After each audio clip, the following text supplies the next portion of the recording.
So hey guys, it's Vinayak और आज की इस वीडियो में हम लोग बात करने वाले हैं कि टिकटॉक के रिव्यूज़ फिर से बढ़ गए हैं। कैसे बढ़ गए, क्यों बढ़ गए, उसके पीछे रीज़न क्या है।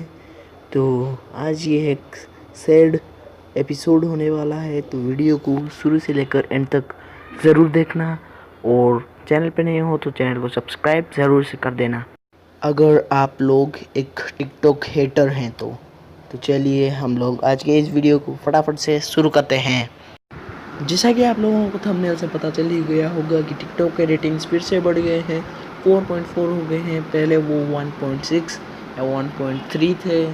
तो ये कैसा हुआ और इसके पीछे क्या राज है, हम लोग अभी उसके बारे में डिस्कस करने वाले हैं। और ये हुआ है तो टिकटॉक ने कोई ना कोई झोल तो किया ही होगा, जुगाड़ कुछ तो लगाया होगा कि उसके रेटिंग्स फिर से हाई हो गए हैं। पहले तो बहुत लो थे। तो गाइस, मैं आप लोगों को एक स्टोरी शेयर करता हूँ। मेरे पापा उस दिन टीवी पे न्यूज़ चैनल देख रहे थे। मुझे उसमें इंटरेस्ट नहीं है, लेकिन मेरी आँख लग गई। फिर मैंने देखा कि टिकटॉक को बैन करवाने के लिए भी बात की गई है।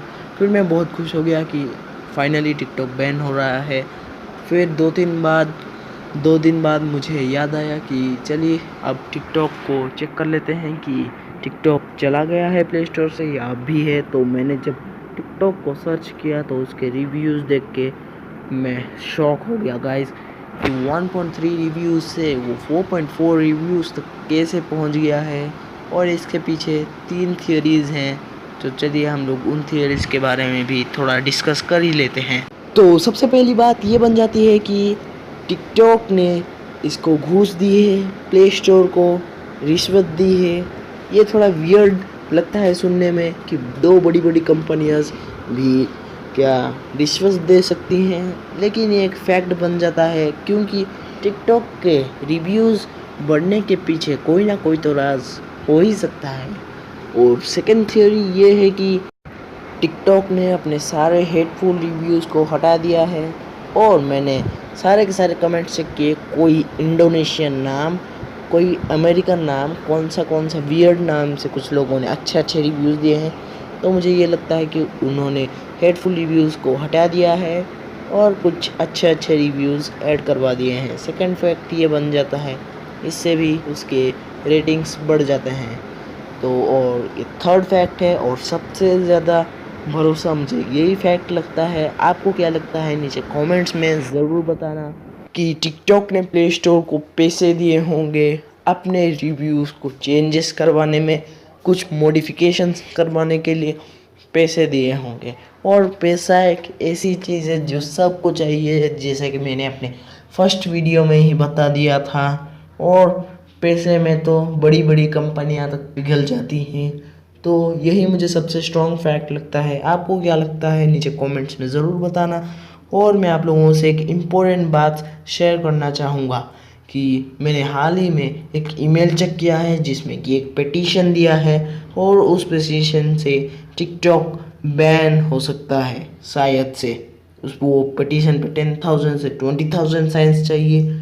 अगर आप लोग थोड़ी मदद करेंगे तो उस पिटीशन पे ज़्यादा से ज़्यादा साइन हो पाएंगे और टिकटॉक के बैन होने के चांसेस ज़्यादा बढ़ जाएंगे। तो आप फटाफट से डिस्क्रिप्शन चेक कीजिए, वहाँ पर लिंक है पिटीशन का। मैंने पिटीशन का लिंक नीचे डिस्क्रिप्शन में दे दिया है, आप लोग जाके चेक कर सकते हैं। उसके बाद आप पिटीशन चाहे तो साइन भी कर सकते हैं, क्योंकि ये बहुत अच्छा होगा गाइस अगर आप लोगों को टिकटॉक को बैन करवाना है। क्योंकि टिकटॉक एक ऐसा एप्लीकेशन है जिससे कि मर्द नामर्द बन रहे हैं। जैसा कि आप कुछ पिक्स देख ही सकते हैं इधर कैसे मर्द नामर्द बन रहे हैं। और इन दोनों को तो छोड़ दीजिए, ये तो पहले से ही हैं, पैदाइशी लग रहे हैं मुझे ये लोग। और एक इम्पोर्टेंट बात, टिकटॉक जारी है। और गाइस, हम लोग बात कर लेते हैं कि टिकटॉक बैन हो सकता है, उसके चांसेस कितने हैं और टिकटॉक कैसे बैन होगा। तो चलिए हम लोग इसके बारे में भी थोड़ा बहुत डिस्कशन कर ही लेते हैं। तो सबसे पहली बात गाइस, जैसे कि आप लोगों ने देख ही लिया था टिकटॉक पे कि एक बंदा एसिड अटैक को प्रमोट कर रहा था और इसकी वजह से टिकटॉक बैन हो सकता है। उसके बहुत ज़्यादा चांसेस बन जाते हैं कि उस स्पैम की वजह से टिकटॉक बैन हो सकता है। यहाँ तक कि उस टिकटॉक यूज़र के बहुत ज़्यादा व्यूज़ मिले थे। वो एक फेमस टिकटॉकर्स था और उसको पॉपुलर क्रिएटर का भी खिताब मिल चुका था। तो बहुत सारे लोगों को बहुत बुरा मैसेज मिल चुका था इससे, तो इससे भी टिकटॉक बैन हो सकता है। और दूसरी बात, टिकटॉक के रेटिंग्स फटाफट यानी बहुत जल्दी ही कम हो गए। जब से केरी भाई ने हमारा यूट्यूब पे वो वीडियो छोड़ा तब से टिकटॉक के रेटिंग्स फटाफट से कम हो गए। तो गूगल क्या समझेगा ये स्पैम हो रहा है और इसके ज़्यादा से ज़्यादा चांसेस बन सकते हैं कि टिकटॉक बैन भी हो सकता है। और एक बात और गाइज, हमारा इंडिया कभी भी नहीं चाहेगा कि एक चाइनीज़ ऐप की वजह से हमारे ये एसिड अटैक, रेप, वो सब कुछ प्रमोट हो। और दूसरी बात कि चाइना एक बहुत बुरा एक कंट्री है। वो हमें कोरोना वायरस से तो जूझ ही रहे हैं, लेकिन इस टिकटॉक की वजह से हमारे लोग नामर्द बन रहे हैं, मर्द नामर्द बन रहे हैं।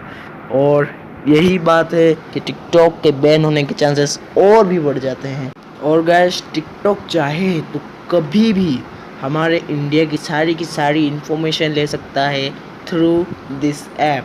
जैसा कि मैं आप लोगों को बता चुका हूँ कि ये एक चाइनीज़ ऐप है और चाइना पे हम भरोसा बिल्कुल भी नहीं कर सकते हैं और वो जब चाहे हमारी इन्फॉर्मेशन ले सकता है।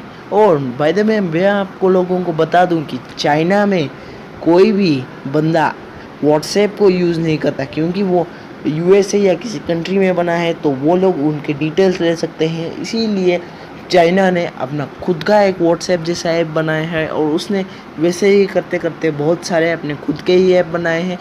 और बाकी कंट्रीज़ के लोग चाइना के ऐप को यूज़ करते हैं, लेकिन चाइना किसी भी ऐप को यूज़ नहीं करता है फ्रेंड्स।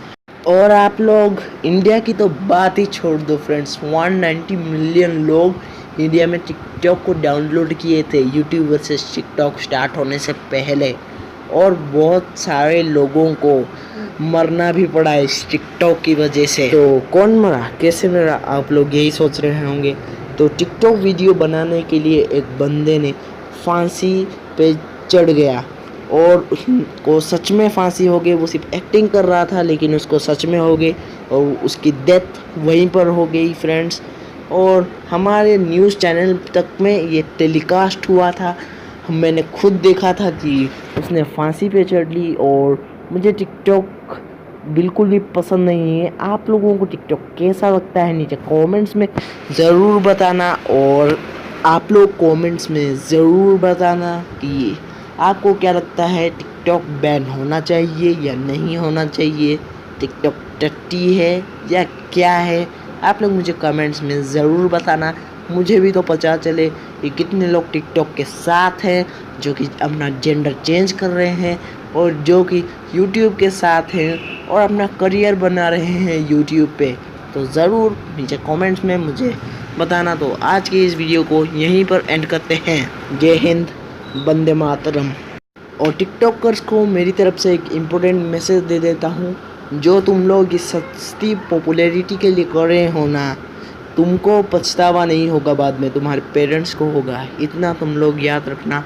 और ये सिर्फ एक सलाह है। अगर वीडियो अच्छा लगा तो लाइक करें, बुरा लगा तो डिसलाइक करें, चैनल पर नए हैं तो चैनल को सब्सक्राइब करें।